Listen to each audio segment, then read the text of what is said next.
Coming up, the bomb squad is called in for something very unusual. Old photos are literally moving, and a man skips the pandemic. I'm Taylor, and it's time for the Weekly Rundown.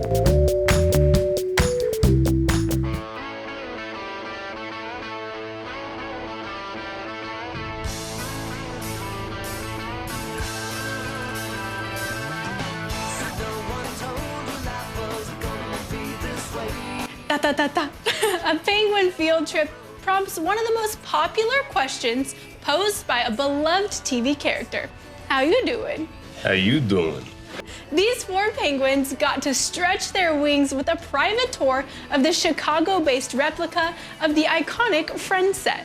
It was considered their exercise for the day. The rest of Chicago will also get to experience the Friends experience when it reopens to the public March 17th.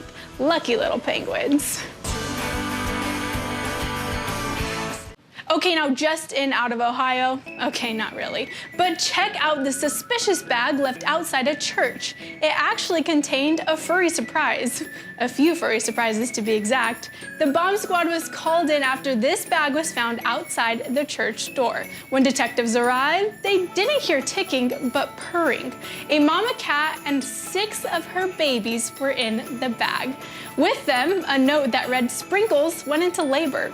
The mama and babies were taken to a local animal shelter where they were warmed up and fed. Imagine snorkeling along beautiful clear waters, looking at coral reefs and cute little fishies, and then seeing this. Oh, whoops, wrong video. Dang it, wrong video again. Okay, that's the right one. Yep, that's the right one. A glow-in-the-dark shark. 3 shark species off the coast of New Zealand have been found to glow in the dark. The scientists from Belgium had believed the species to be bioluminescent, but for the first time were able to document the phenomenon. Research suggests their glowing camouflage may actually help them hide from predators. Pretty neat. How many days in a row could you eat In-N-Out fast food without getting sick of it? A lot. One California family loves the burger chain so much they've decided to use their time to visit every location in existence. Shelby Bracho tracks 8 of the locations in California's Central Valley the family was visiting this weekend. My son prides himself that this was his idea. Sam Vonderheide and his 2 kids, Emery and Berkeley, love In-N-Out. When I looked it up, it was like there's almost 360 of them. And I thought, whoa. And then I was like, there's 40 in Texas? And there's like over 30 in Arizona and a dozen in Utah. And I mean, I was like, this is gonna be a much bigger challenge than I even thought it was. The family has visited 316 of the 363 locations since July. Just to have fun and find something to be happy and excited about in this year that's been really hard in a lot of ways. And so that's what this was for us. And I feel like I've seen a lot of people get happy about what we're doing, which makes me feel good. The family now has over 7,000 people following their adventure on Instagram, and they've got plenty of swag to show for it. Like a beach umbrella, we've gotten like a hammock, we've gotten like cookie jars. One store gave us an actual tile with a palm tree on it. They always buy at least one thing from each location, and they've saved all the receipts. We kind of have made it a goal to try as many of the different secret menu items as possible. One time we ordered all the different levels of the way you can have your French fries cooked, because that's a secret menu thing. There's 7 ways. Their love for In-N-Out began with Sam's grandparents, who lived near the first ever In-N-Out in Baldwin Park, which opened in 1948. I like to say my kids are 4th generation In-N-Out lovers, so. And so far, they haven't gotten sick of it. I guarantee tonight, if I ask them what they want, 50-50 chance they might say, let's go get In-N-Out. Sam says the fast food chain has opened up a few more locations since they've started this adventure, and the family is eager to check those new locations off their list as well. Could you do it? Head over to NBC Weekly on Instagram and let me know. I am very curious. Now to a California teen who got a big surprise from Chase Bank for his 18th birthday in honor of his name being the same as the bank's. Marie Edinger explains. Chase Banks hears a lot of jokes about his name. Like everyone, my name's Chase Banks. Everyone they'll send me pictures on Snapchat of like the bank and stuff. They're like, hey, look at your house and stuff like that. But he's never seemed to mind. In fact, he's making the most of it, collecting memorabilia with his name on it, the bank's name on it.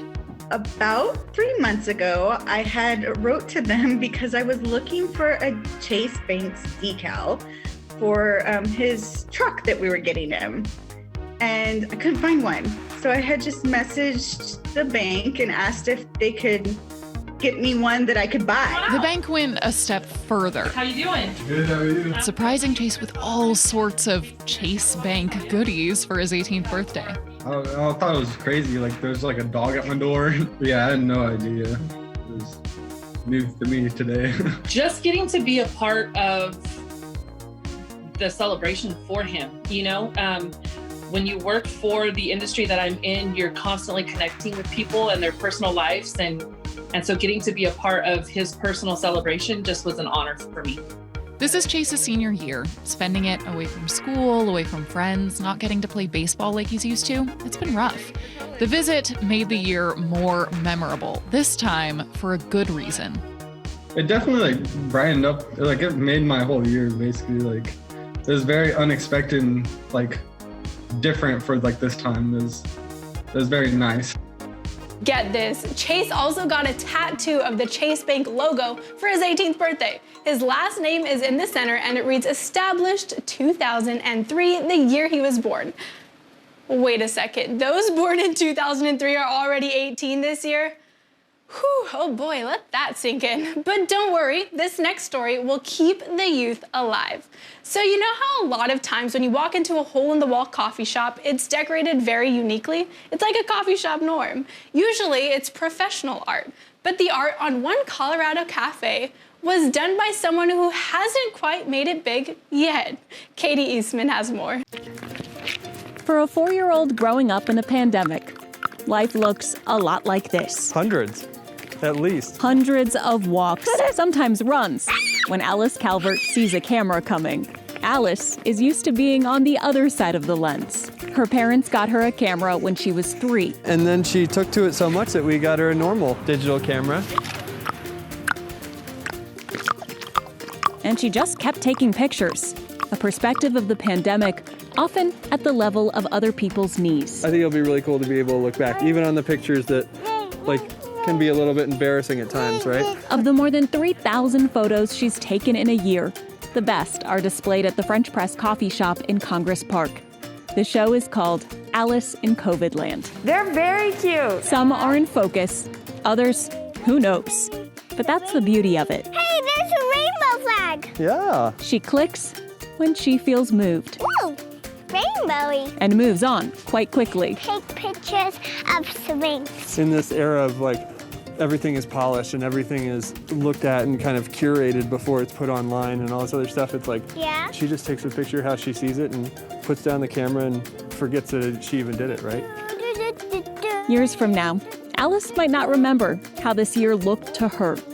So her pictures will tell the story she can't. She's precious, and I think she's gonna catch a lot more amazing things in her life. I told you that story would revive the youth in you. Sticking with that, pictures are worth 1,000 words, right? But what if they start moving? Dun, dun, dun! I'll explain this after the break. And no, I don't mean videos, you dorks.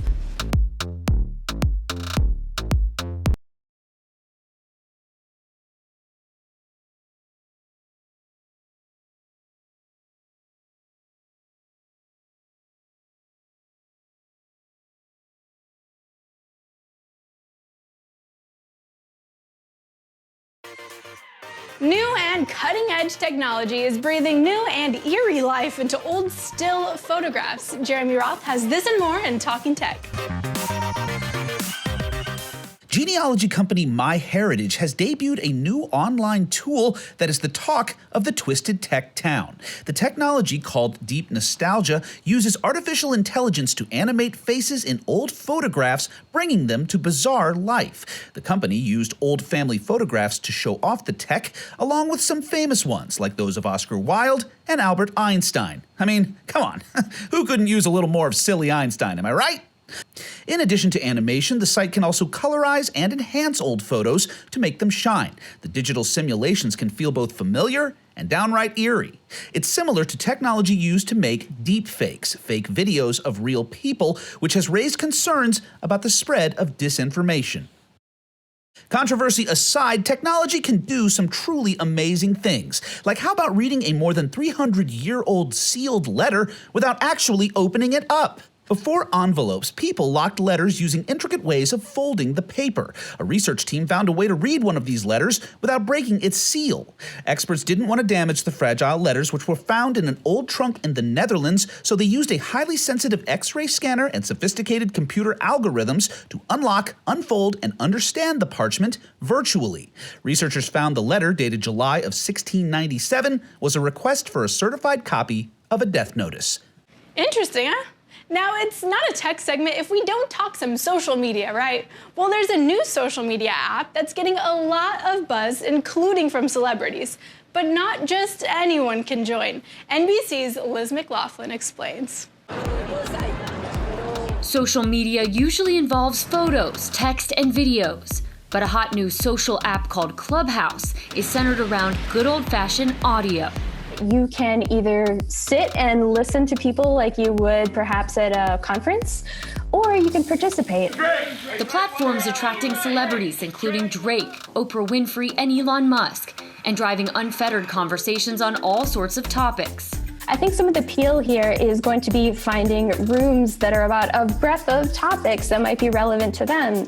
You have to be logged into the audio chat room, which caps capacity at 5,000, to be part of the conversation. There's no replay or recording feature. And at least for now, if you want to join Clubhouse, you have to be in the club. Clubhouse is still in beta, and so it's not available to everyone. And so if you want to be on Clubhouse, you need an invite. It's also only available on Apple devices so far, but those limitations haven't stunted its growth. The 11-month-old app had just 1,500 users in May, exploding beyond 2 million last month. The high demand is driving some early Clubhouse adopters to sell their invites on sites like eBay and Etsy for up to $150. You know, this app will eventually open up to everybody, and you could sign up for free without a code. Buzz that spurred tech titans Twitter and Facebook to develop their own audio platforms. Liz McLaughlin, NBC News.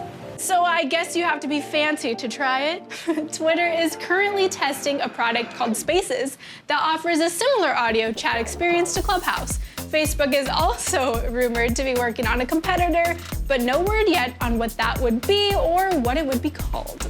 So obviously tech geniuses have spent the pandemic making new products. But after the break, I'm introducing you to a man that kind of barely even knew about the pandemic. We're talking to loved ones back home, and they're going into these lockdowns. I could not picture what it was like. Crazy, right? Stick around.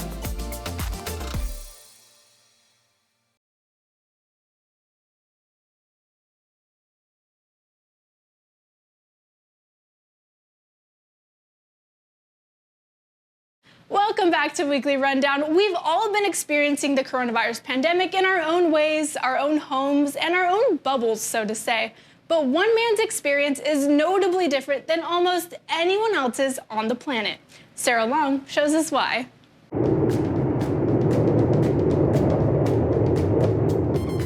Welcome to South Pole Station, where we are currently breaking a record low. It is 103 below zero out here right now with the wind chill hovering right around 40 below zero. Now let's make some snow. This is not Jeff DeRosa's first time spending winter on the ice. My first time wintering, I thought to myself, there's no way I'm doing this again.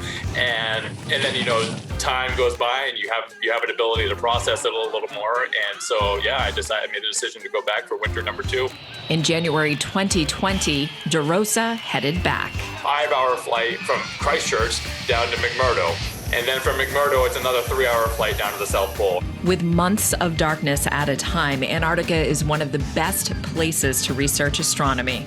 If you're on planet Earth, you're not going to find a place that's more dry and that interferes less with the data that you're trying to collect through a telescope. Jeff's weather observations, taken several times a day, supported the astronomers nearby while also helping to feed the forecast models that are used by meteorologists across the globe. My particular job was looking at the sky and telling people about it, and launching weather balloons and sending that data in for the global climate models. The winter crew was settling in at the same time spring was arriving here in the northern hemisphere. We were on the verge of an unsettling reality as COVID-19 was spreading from continent to continent. In February, COVID was in the news, but no one down there was really thinking about it. Communication with the outside world is limited to a 12-hour period each day. We're talking to loved ones back home, and they're going into these lockdowns. I could not picture what it was like showing up to Shaw's or Hannaford and having to stand in the line before going inside. Everything was just so foreign at that point because you're so disconnected. You were there all the way through December, so you're watching this entire thing unfold. Typically, if you go to the South Pole for a whole entire year, you are the isolated one. And this year was so much different because we were all dialed into what was happening back home. As Maine braced for a winter unlike any we have experienced, Jeff and his cohorts were getting ready to come home. So there was a lot of anxiety running around the station once the station opening started. As leaving time inched closer, the South Pole station manager offered words of encouragement. And we're going home to a new world. We're going home to a world that isn't quite what we left. With a new crew in place, Jeff packs up and heads off the ice in December of 2020. First stop, New Zealand. We were wearing masks off the plane because, we were on restrictions just for the Antarctic program. But the second they let us off at the hotel, life, Sarah, is normal right now in Christchurch, New Zealand. Landing in Los Angeles and flying back home to Portland, reality of life with COVID in our communities was sinking in. This is my second day living in this world with COVID, and so I was following other people's leads. All of you are experts on this thing. I still really have very little experience with. Jeff is now looking forward to spending some time at home, enjoying the Maine summer and some 85 degrees above zero warmth. Can you imagine that? What a story. He might have been away for work, but were you trying to get away for a vacation last year? Did you have to put it on hold? Were you left with a voucher or travel credit? This one's for you, Mom. Our busy Liz McLaughlin has the scoop on making sure those funds don't go to waste. A year after the pandemic upended the travel industry and canceled flights, Americans with vouchers could be racing the clock, but the first step is to read the fine print on that expiration date. Because on some vouchers, it might refer to the date when you have to make a booking by, but on other vouchers, it might refer to the date when you have to travel by. Scott Keys of Scott's Cheap Flights, a discount travel site, says now is the time to read up on the stipulations of that travel credit and perhaps give customer service a call. The airlines have actually been quite flexible with extending your vouchers, but only for people who ask to have them extended. Demand is still recovering, so consumers can take advantage of low prices now, even if you plan to travel later this year. As we get closer to summer months, vaccinations become higher and cases hopefully drop, we can expect prices to increase. And if you do need to change it, many airlines are still waiving change fees for flights booked by the end of the month. What that does for travelers, obviously, is lets you make your travel plans in pencil rather than pen. While you'll have to pay the difference if the fare rises, you'll be able to change dates without an extra fee, and you won't lose the value of your voucher. A potential payoff for a pandemic-delayed vacation. If you decide to change your booking down the road and the flight is actually cheaper in price, be sure to ask your airline for travel credit for the difference. Now go ahead and check that out, and I'll see you after the break.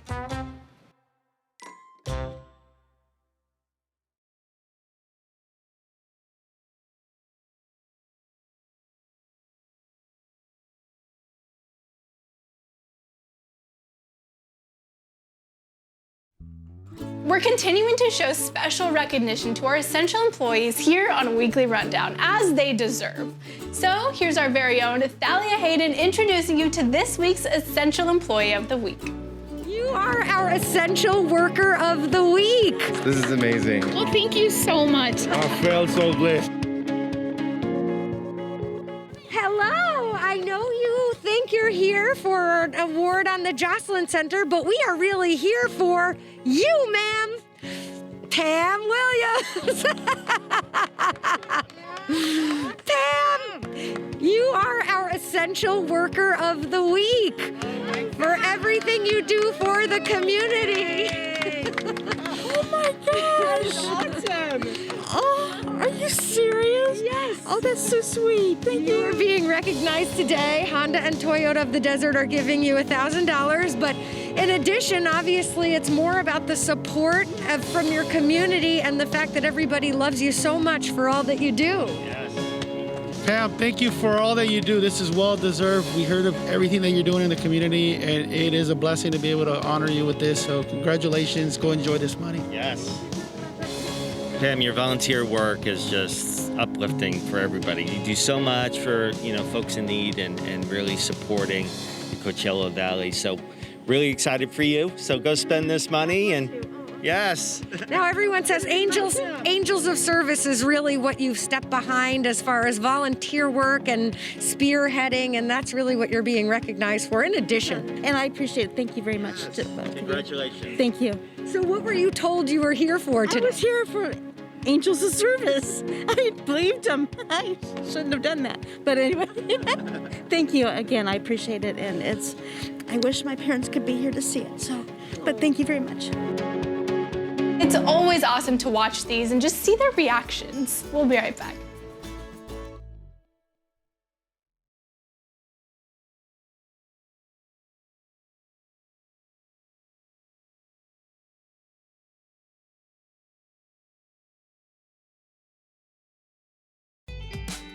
NBC Palm Springs is highlighting women across our communities in honor of Women's History Month. So every Friday in March, be sure to tune into NBC Palm Springs News at 6 p.m. for a special report. After they air, you can also find them on NBCPalmSprings.com. Until next week, I hope you all have a week full of smiles, and don't forget to connect with me on Instagram at NBC Weekly. I'm ready to hear some InNOut responses. Every woman has a story. Every woman has a voice. Every woman has a dream. Every woman has a legacy.